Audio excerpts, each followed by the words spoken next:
Hello everyone, in this video I'm going to quickly demonstrate how to install Windows XP on your Linux machine. So I have my Windows XP ISO here, so let me quickly go ahead and create a hard disk image for this.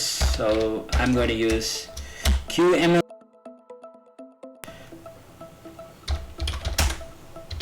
So that'll be F, and I'm going to go with the raw partition.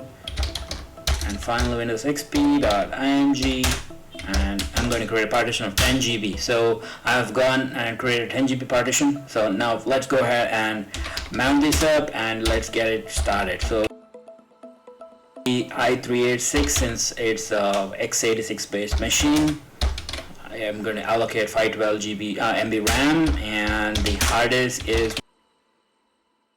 there'll be yes, and finally CD-ROM. This is the Windows XP ISO that we had earlier, and finally we are going to tell that we're going to boot from CD-ROM.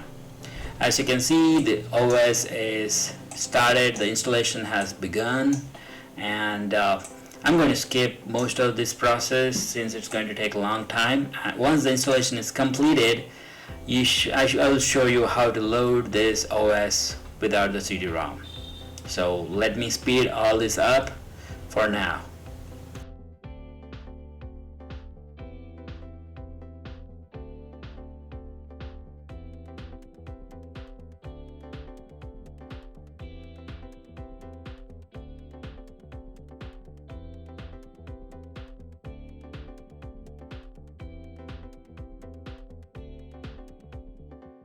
Now that the Windows XP is fully installed, next I'm going to show you how to customize the command further so that it won't prompt for the boot option. So I'm just going to get rid of this, and now that you see, it won't prompt for the CD-ROM image, and there you have it, it's now booting.